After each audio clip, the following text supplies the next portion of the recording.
घूमते हुए मेरे साथी ताजपाल यादव ने फिर ये बात कही कि पॉल्यूशन के ऊपर एक वीडियो बनाई जाए। दुनिया की अगर बड़ी समस्याओं में से एक गिनाई जाए तो पॉपुलेशन, पावर और पोल्यूशन, तीन बड़ी समस्याओं में पोल्यूशन भी एक बड़ी समस्या हो गई है। हम मोटे मोटे तौर पर पोल्यूशन को 5-6 हिस्सों में बांट लेते हैं। पहली चीज air pollution, water pollution, noise pollution, plastic pollution, electrical pollution, और इसके बाद एक और अब ज्वलंत हो गया है सम सोशल प्रॉब्लम, जिसमें हम पॉलिटिकल और सोशल जो पोल्यूशन हो गया है उसके बारे में भी थोड़ी बात करेंगे। पोल्यूशन का मतलब एक्स्ट्रा मटेरियल एनवायरनमेंट में आ जाना जो जितने भी ऑर्गेनिजम्स हैं उनके लिए हार्मफुल हो। सबसे बड़ा जो पोल्यूशन हुआ है वो एयर पोल्यूशन का है। सांस लेना मुश्किल हो गया है, इतना इंडेक्स बड़ा हो जाता है। जितने महानगर हैं उनके साथ खास तौर से कि लोगों का राइट टू लाइफ, जीने का अधिकार है, वो भी एट स्टेक हो गया है। एक सबसे बड़ी लिबर्टी हमको है, that is right to life. और चाहे कुछ भी हो, सबसे बड़ा कारण उसका ट्रैफिक ही माना जाता है। हालांकि दिल्ली का जो पोल्यूशन होता है उसमें पराली के बारे में भी बात की जाती है। शायद पराली सीजनल थोड़ी बहुत समस्या है, ऐसी बात नहीं है। सबसे बड़ी बात है कि हम इतने बड़े महानगर बनने ही क्यों देते हैं। एक शहर आसपास के 10, 12, 13, 15 शहरों को खा जाता है। स्पेस की कमी हो जाती है, ग्रीन बेल्ट बीच में नहीं छोड़ते। अगर एक शहर से दूसरे शहर के बीच में एक कंपल्सरीली ग्रीन बेल्ट छोड़ दी जाए तो बहुत बड़ी समस्या का समाधान हो सकता है।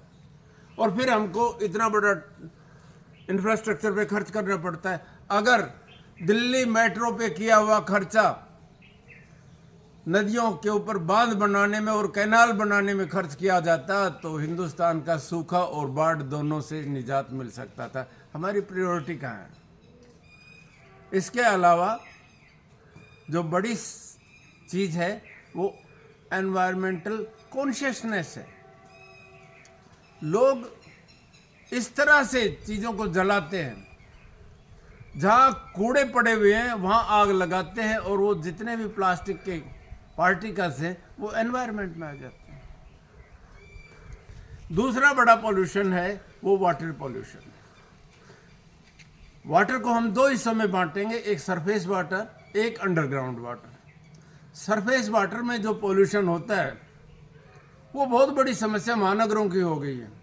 जितने भी बड़े नगर हैं वो एलुवियम सिविलाइजेशन में नदियों के किनारे हैं, और नदियों में अनट्रीटेड वाटर अर्बन प्लेसेस के वो नदियों में डाल देते हैं, और उससे एक जहरीली पानी की नदियां शहर के बिल्कुल साथ साथ बहती नजर आती हैं। इसमें वही लाइन मुझे याद आती है, कहीं एक शहर था जर्रे जर्रे में जहर था, कहीं एक नदी थी, नदी किनारे शहर था, जर्रे जर्रे में जहर था। इतनी पोल्यूट हो गई है। दूसरा, जब रेगुलेटरी बॉडीज काम नहीं करती हैं तब ये समस्या आती है। अनट्रीटेड वाटर जब नदियों में जाता है उससे पहले उसको प्योरीफाई कर देना चाहिए। दिल्ली के साथ साथ यमुना बहती हुई वो एक गंदा नाला बन गया।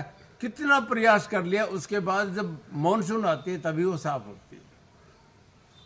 और हम उस वाटर को पिछले वीडियो में मैंने बताया था, उस पानी को अगर दिल्ली से पहले रिजर्वोयर बना लें तो गर्मियों और सर्दियों में जहाँ पानी की बहुत ज़्यादा कमी पड़ती है, एक समय जब मॉनसून वीक होती है उस समय उस पानी को यूज़ किया जा सकता है। अंडरग्राउंड वाटर में ऐसे मटेरियल पेनिट्रेट करके चले जाते हैं जो उस पानी को पीने लायक नहीं, पोर्टेबल ही नहीं छोड़ते, पीने लायक नहीं होते, नहीं रहने देते।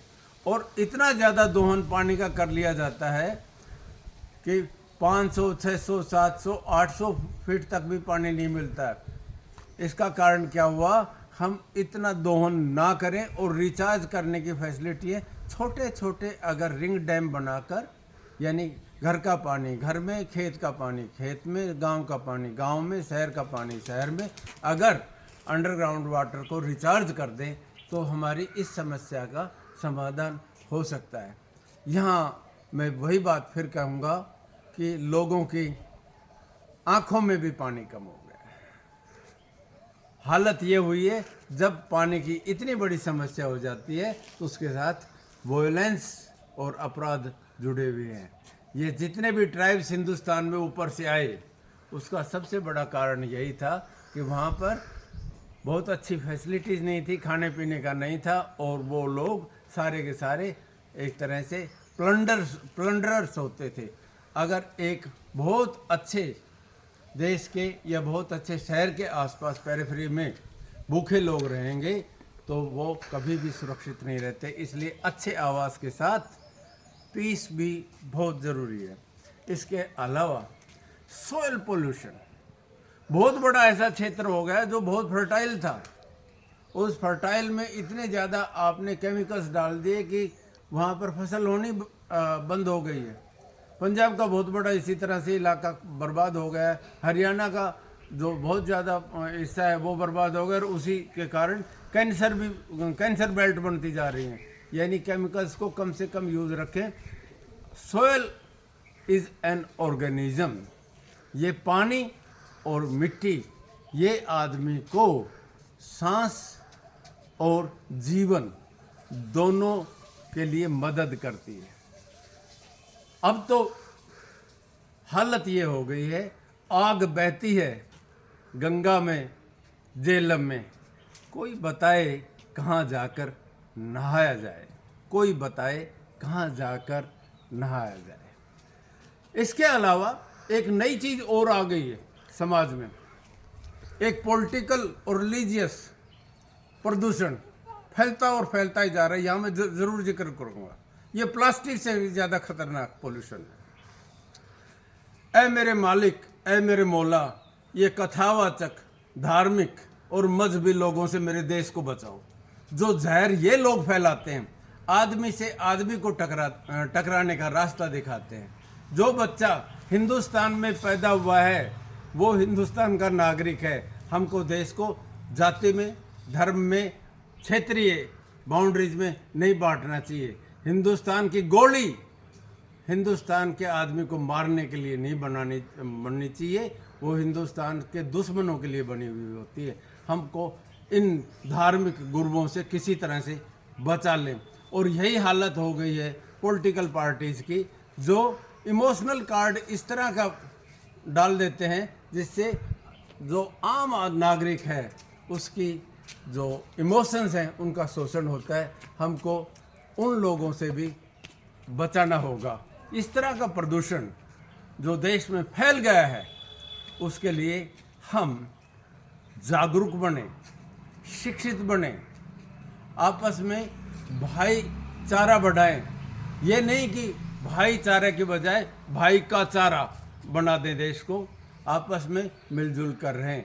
फिर आखिर में मैं वही बात बोलूँगा, ऐ मालिक तेरे बंदे हम, ऐसे हो हमारे कर्म, नेकी पर चलें और बदी से टलें, ताकि हंसते हुए निकले दम। ऐ मालिक तेरे बंदे हम।